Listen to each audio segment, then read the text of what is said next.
chat, everybody here today. Elon Musk is in hot water, and it's for his rocket ship. But it's not that rocket ship, it's a separate rocket ship.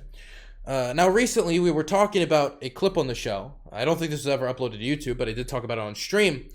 We were talking about his statements around the Democratic Party and why he won't vote for the Democratic Party. He gave a few reasons, but one of the big reasons, the reason that caught my eye, that was particularly important to me considering the amount of wealth Elon Musk has, was a statement he put out about unions, and we saw him pumping out this statement recently. Let's play it on the stream.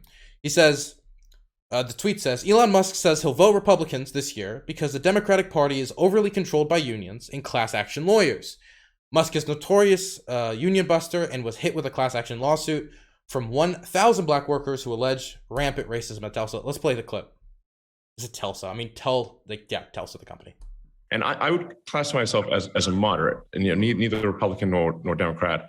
And in fact, I have voted overwhelmingly for Democrats historically, overwhelmingly. Like I'm not sure. I might never have voted for a Republican, just to be clear. Right. Now this election, I will. The Democratic Party is overly controlled by the unions and by the trial lawyers, particularly the class action lawyers. And generally, if you'll see something that is not in the interest of the people, on the Democrat side, it's going to come because of the unions, which is just another form of monopoly, and the trial lawyers.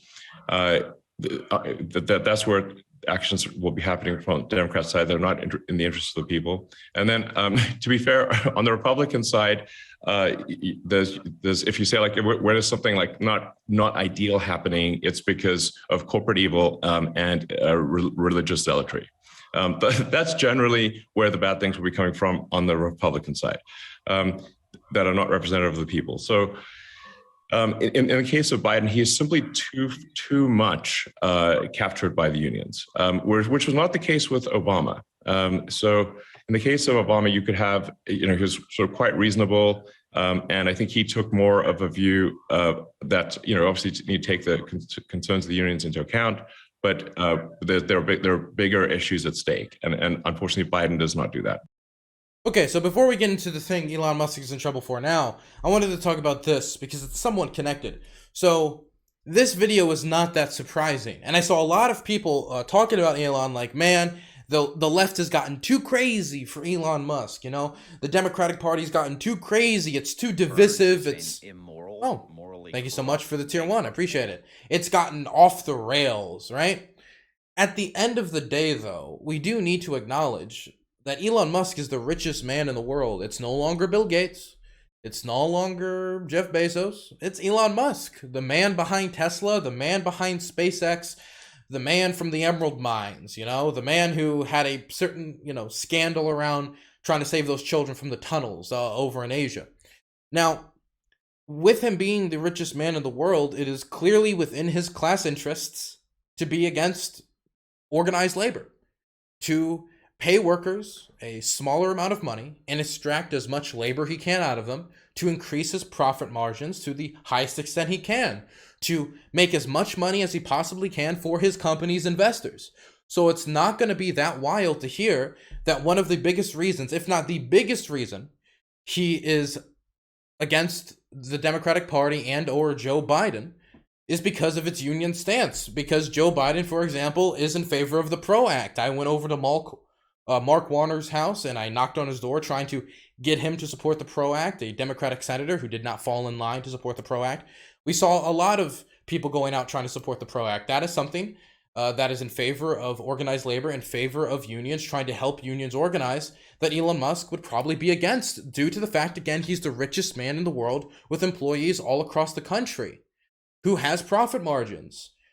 And so it's not that surprising that the richest man in the world would be against unions, something that has been proven time and time again to increase the standard of living for workers. It means that their benefits are larger. It means their wages are usually higher. The data clearly shows, on average, if you are part of a union, you get better benefits, better dental, better health care, and better wages. That is a indisputable fact. Just look at the public sector, for example. The public sector, on average, gets paid much better than people just on the private sector generally, due to the fact that people in the public sector, on a higher rate than average, they are unionized. It's also due to the fact that I think that work is usually more stable. But there's a reason why states like Maryland and states in the DC area, which have a lot higher on average public sector jobs, are generally more in favor of unions. And I just want to bring this up because a lot of people are trying to use Elon to show, like, wow, Elon's broke with the Democratic Party. It really shows how crazy the Democratic Party is. I think a much easier explanation is that the Democratic Party is pro-union. He is the richest man on the planet, which puts his interests directly on the opposite side of the working class interests and of the interests of organized labor, which is generally more in line with the Democratic Party. Not all of the time, as we can see with people like Mark Warner, but more than when compared to the Republicans, for example. Now, that's the first thing I wanted to show you, because that ties into a post he made recently. Political attacks on me will escalate dramatically in the coming months. Now, this was a tweet he made 3 days ago. 3 days ago, my time. My time, it's the 21st, because I'm, in Ukraine. Now, when I saw this, I didn't really know what this was about. I guess, like, he said this and he was coming out in favor of the Republicans and against the Democrats, and I was like, oh, well, that's why then. Okay, that makes sense. He's now coming out very, very clearly in favor of his class interests. But then something else came out, and it was this story from the Business Insider. SpaceX flight attendant said Elon Musk exposed himself and propositioned her for sex. Documents show the company paid $250,000 for her silence. So, wow, that's a bombshell of a story. That's a crazy story. Now, I want to say, there's a chance that you're just going to click off right here and you're not going to listen to the rest of this. So let me just say, this is actually not directly from the SpaceX flight attendant. I don't want anybody to think that is directly from them. It's actually from their friend, because the SpaceX flight attendant in question had to sign like an agreement after they were being paid $250,000, so they couldn't say anything. And according to the person who has come forward with this information, they're saying they're doing it not with the permission of the person in question.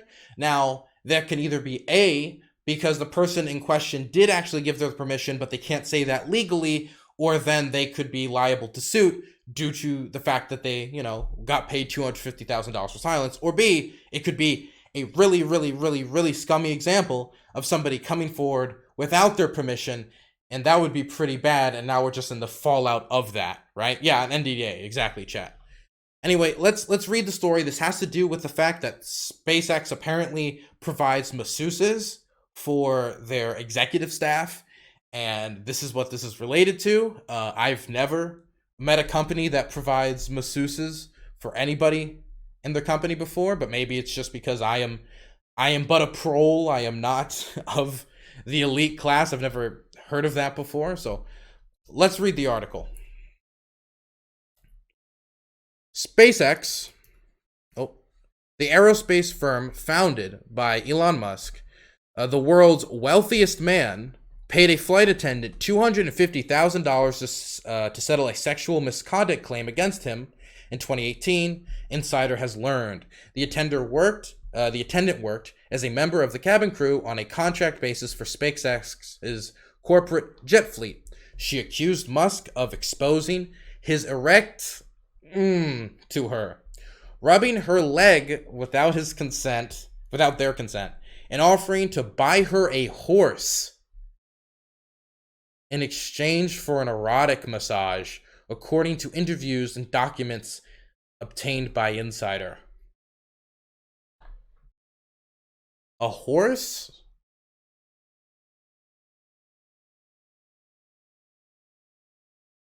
A horse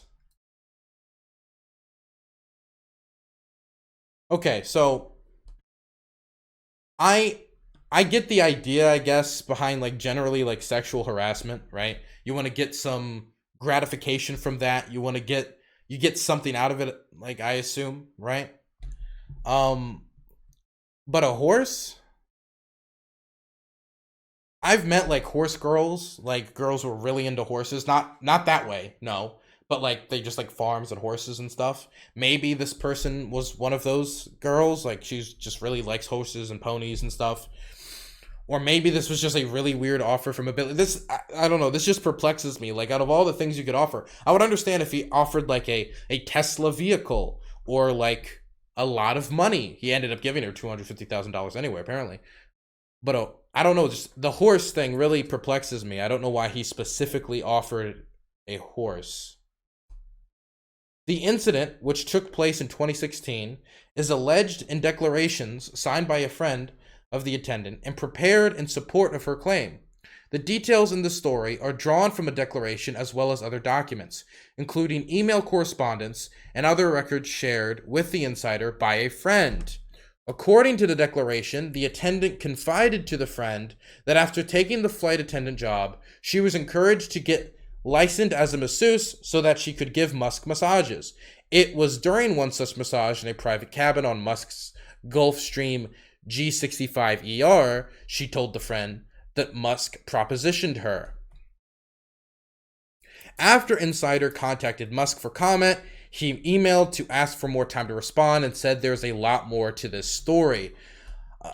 If I was inclined to engage in sexual harassment, this is unlikely to be the first time in my entire 30-year career that it comes to light, he wrote, calling the story a politically motivated hit piece. So when it comes to stuff like this, I mean, that's always how these stories break out, right? It's like it starts with one case, then it's another, then it's another, then it kind of spirals out, you know?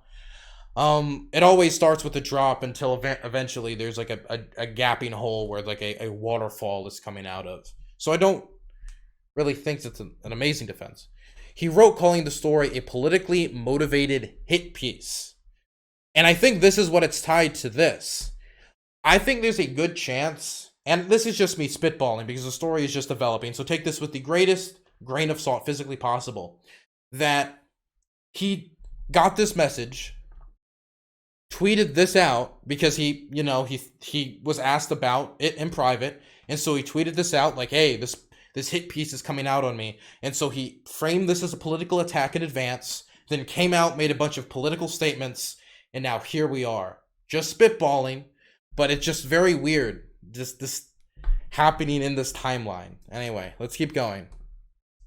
Insider extended the deadline and reiterated the offer to Musk to comment on the claims. He did not respond. Reached via cell phone, SpaceX Vice President of Legal Christopher Cardicky said, I'm not going to comment on any settlement agreements. SpaceX did not respond to requests for comments to its general media contact email list. An allegation that Musk offered a horse in exchange for an erotic... Dude, that is a sentence made up. I don't believe that sentence is real. That is not a sentence I expected to read in a news article today. An allegation that Musk offered a horse in exchange for an erotic massage. Man, I will never understand the lives of the ultra wealthy. The flight attendant told her friend that the billionaire SpaceX and Tesla founder asked her to come to his room during a flight in late 2016 for full body massage. When she arrived, the attendant found that Musk was completely naked except for a sheet covering the lower half of his body. During the massage, the declaration said, Musk exposed his genitals and then touched her and offered to buy her a horse if she would do more, referring to the performance of sex acts. The attendant who rides horses. Oh, okay. I missed that point. I missed that on the first read of the article. Okay. Well, now the mystery's been solved. At least one mystery in the story has been solved. The attendant who rides horses declined and continued with the massage without engaging in any sexual conduct. The attendant is not for sale. The friend's declaration said she is not going to perform sexual favors for money or gifts. The incident occurred during a flight to London. In an interview with Insider, the friend described the attendant's allegation in more detail. She spoke on the condition of anonymity, citing fears for her personal safety, but Insider is aware of her identity. Insider is also aware of the flight attendant's identity, but is not naming her because she has claimed to be a victim of sexual misconduct. She declined to comment for this story. I assume that's probably tied to the $250,000 NDA. He whipped out his... It was erect, the friend said, describing the allegations, and he started propositioning her. Like he touched her thigh and told her he would buy her a horse, and he basically tried to bribe her to perform some sort of sexual favor. The friend said that the attendant told her about the misconduct while they were on a hike together shortly after the trip. The friend described the attendant as distraught and visibly shaken. She was really upset. She didn't know what to do. The flight attendant told her friend that work began to dry up after she refused Musk's advances. Before the incident, she regarded Musk as a person to look up to, but after he exposed himself, touching her without permission, the offer to pay her for sex, she was full of anxiety. She figured things could just go back to normal, and she would pretend like nothing happened, the friend told Insider. However, she started to feel as if she was receiving some sort of retaliation, where her shifts were cut back, and she was starting to feel really stressed. Eventually, the declaration says, the attendant felt like she was being pushed out and punished for refusing to prostitute herself. SpaceX places a special emphasis on massages, going so far as to employ an in-house masseuse therapist as a peak for executives. I've never heard of such a thing. I mean, it's not insane. I don't think it's immoral.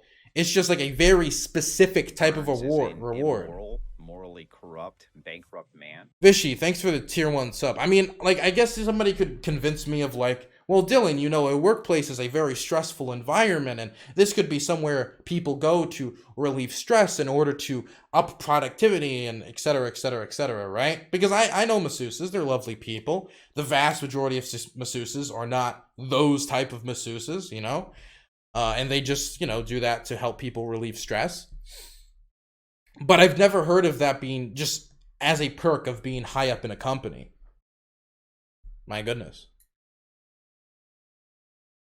According to her friend, the flight attendant was encouraged by her superiors to purchase her own professional massage training for her sessions with Musk. They encouraged her to get a license as a masseuse, but on her own time, on her own dime. They implied that she would get to fly more often if she were to do this because she'd be able to give Elon proper massages. I thought that was kind of strange because you weren't hired to be a masseuse, you were hired to be a flight attendant, and if Elon likes massages, then he should be paying you to go to masseuse school. But she was just so happy and eager to have the job and be able to travel. Huh. Okay, so this goes on for a bit, but we got the majority of this, right? We got the majority of the important parts of the article, okay? So, obviously, Elon Musk is not happy about this, and so he has responded to this. He's not happy about it. He is saying that the allegations about this are untrue. Here is the first tweet he put out about it on May 20th. Almost 20 hours ago. The attacks against me should be viewed through a political lens. This is their standpoint. Despicable. Playbook. But nothing will deter me from fighting for a good future and your right to free speech. Okay, so Elon Musk is drawing a line in the sand. He is saying that this, from Business Insider, maybe from the person who brought these documents to them, etc., this is a political attack. This is an attack against me because I'm thinking about buying Twitter, because I'm getting political, and I am not just your flyby sitting on the sidelines type of rich person. I'm the rich person who gets actively involved in things. Now, I do gotta say, and I don't say this from any high horse, I will tell you, high horse, that it is kind of strange. Like, not too long, it's only been how many years since Elon Musk accused that one guy of being a cheese pizza lover, the guy who was diving and saving those kids from the caves because they didn't like his submarine idea to save the children in Asia from drowning to death with his submarine. So it does feel kind of like a weird cosmic alignment on that. Well, let's go through a few more of these tweets. If, like, let's say this ended up being false, which this early on, you can never make a determination if something like this is false or not false. I would say the $250,000 non-disclosure agreement does make it feel a lot more suspicious. But you never know this early on. You're going to always have to wait and see. But yeah, if it did end up being false, this would be a weird alignment of the stars in comparison to that prior scandal that Elon Musk had. Let's keep going. Finally, we get to use Elongate as a scandal name. It's kind of perfect. Sus, man. Sus, man. Elon's PR department probably is like speed dialing him. You know, they're shouting him down. They're yelling at the top of their lungs through his window, like, please, Musk, put down your phone. Stop. Please, for the love of God, please just put down your phone, for the love of God. Also, Elon Musk then said, hey, here's the way you could prove it. Prove that I did this thing. I have a challenge to this liar who claims their friend saw me exposed. Describe just one thing, anything at all, scars, tattoos, that isn't known by the public. She won't be able to do so because it never happened.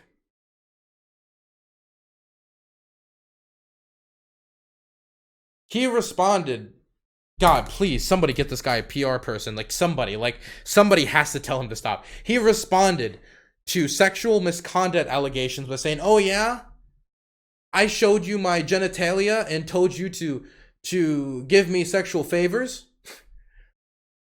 Give me a top 10 list, top 10 facts about my genitalia. Come on, go. Start listing. Again, we have to wait and see, but my God, man. Put down the phone. Put down the phone. Put down the phone. The $250,000 already. That's already too bad. Okay? That's already making it look suspicious enough. But dude, this is not how you prove or disprove these type of allegations. Okay. Also, Greg Abbott, after the allegations came out, oh God. Pick the right state to move to in response to an Elon Musk tweet. That tweet has now been deleted. We don't know for sure that this was in relation to the Elon Musk, misconduct allegations. Greg Abbott, of course, being the governor of Texas, has to consider his own reputation. Might have deleted it in reference to that. We don't know for sure yet. It was just deleted. If it was for that, I guess we can only make assumptions. But my God, it's L after L after L after L on this. Okay? Now, there's a bunch of people, jumping to their own conclusions based off the story. A lot of people don't like Elon Musk. A lot of people really, really like Elon Musk. Sometimes to weird extents. And there has been this narrative that's coming out that's somewhat along these lines. Where were these wild accusations against Elon Musk before he took a stand against the establishment? Okay, so first things first. Elon Musk has upped his profile since 2016 substantially. Tesla continues to grow. SpaceX continues to, chug along. He has become the richest man in the world. It is now has a higher profile than ever due to his attempts to purchase Twitter. And so it wouldn't be that crazy that the higher somebody's profile goes, the more journalists and others are going to go digging for information on Elon Musk, or the more people behind the scenes might feel obligated to come forward about certain things, right? So I don't think that why is it coming out now is something that just disproves it. I mean, you can ask that question, but it's not something that you can say, see, it's a scheme against him due to him wanting to buy Twitter. I also want to say, again, Elon Musk is not anti-establishment. Somebody wanting to buy Twitter, buy a large company, and then change its terms of service does not make them anti-establishment. When again, they are the richest man on the planet, and they are specifically making statements of, hey guys, I am anti-union, or maybe I'm not anti-union, but the Democrats, oh boy, they're a little bit too much in bed with the unions. I don't like that stuff. I mean, we know why he's saying that. It's because he's the richest man on the planet and he wants to protect his class interests. That is not an anti-establishment thing to say, look at me, I'm anti-union. Because the vast majority of Americans support unions. We're seeing a lot of people coming out in favor of right to work laws, quote unquote, which are extremely anti-union pieces of legislation that are being pumped out across state governments all across the country, everywhere, to specifically target unions and undercut unions. We've seen union membership continue to decrease year after year after year after year.